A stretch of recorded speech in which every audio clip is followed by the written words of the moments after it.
Une boiterie chez un chien, ça peut vite devenir un vrai casse-tête. Alors comment les vétérinaires s'y prennent pour démasquer le coupable? Aujourd'hui, on va se mettre dans la peau d'un détective pour résoudre l'énigme d'une boiterie de la patte avant. Souvent, tout part de là. Un chien qui boite. C'est un signe que beaucoup de propriétaires voient tout de suite. Mais pour un vétérinaire, c'est bien plus que ça. C'est le premier indice d'une affaire à résoudre. Le truc, c'est que le chien, il ne peut pas nous dire « Aïe, j'ai mal ici ». Du coup, tout repose sur l'observation de signes parfois très subtils. L'enquête ne fait que commencer.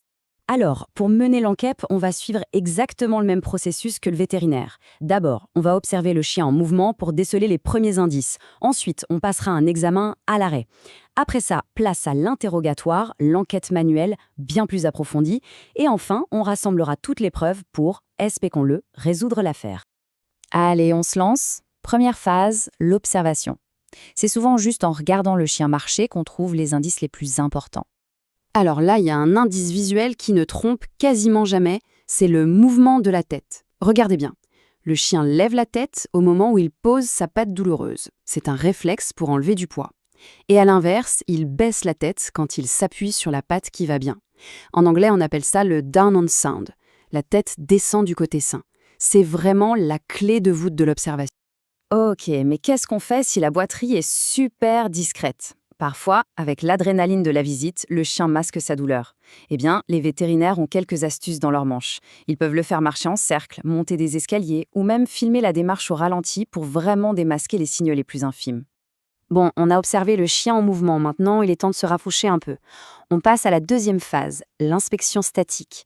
Pendant que le patient est immobile, là, ce qu'on cherche avant tout, c'est l'asymétrie. Le vétérinaire va comparer les deux pattes à la recherche d'une perte de muscle, ce qu'on appelle l'atrophie.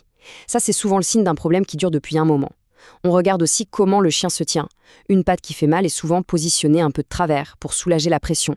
Et attention, avant même de toucher à la patte, il y a une étape super importante. Vérifier le cou. Pourquoi? Parce qu'un nerf coincé dans les cervicales peut provoquer une douleur qui se propage dans la patte. C'est un peu le faux coupable classique, le piège de l'enquête. Si on ne l'écarte pas tout de suite, on risque de partir sur une complètement fausse piste. Ok, maintenant on passe au cœur de l'enquête. C'est la troisième phase, l'investigation manuelle. C'est le moment où le vétérinaire va littéralement palper le terrain pour examiner chaque recoin du membre. Et attention, ça ne se fait pas n'importe comment. C'est hyper méthodique. On commence toujours par le bas, au niveau des doigts, et on remonte petit à petit, articulation par articulation, jusqu'à l'épaule. Comme ça, impossible de rater un indice en route. Et pour chaque articulation qu'il examine, le véto a une sorte de checklist en tête. Un moyen mnémotechnique facile, CRPI. Il recherche des crépitations, un genre de grincement. Il teste l'amplitude du mouvement.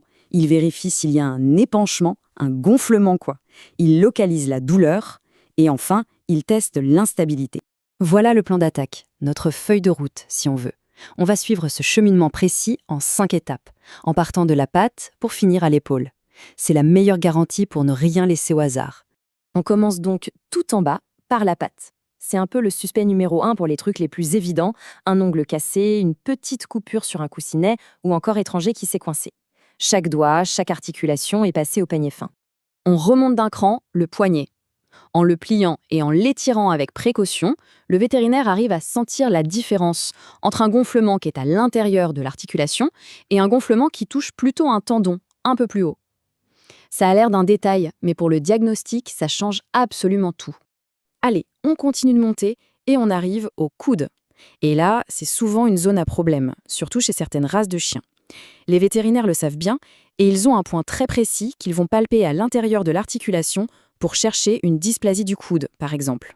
Pour le coude, il y a même des techniques de pointe. Le test de Campbell, par exemple, c'est une manœuvre qui sert à évaluer la solidité des ligaments sur les côtés de l'articulation.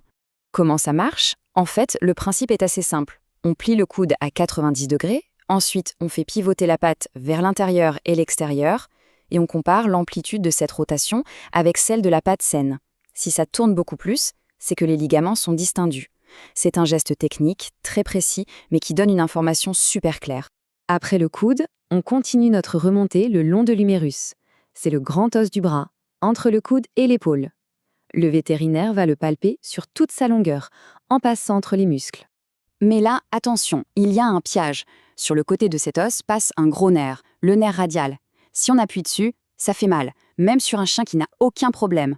Il faut donc absolument éviter cette zone, sinon on tombe dans le panneau, on a ce qu'on appelle un faux positif, et toute l'enquête est faussée. Et on termine notre parcours en haut, à l'épaule. Ici, c'est difficile de sentir un gonflement parce qu'il y a beaucoup de muscles.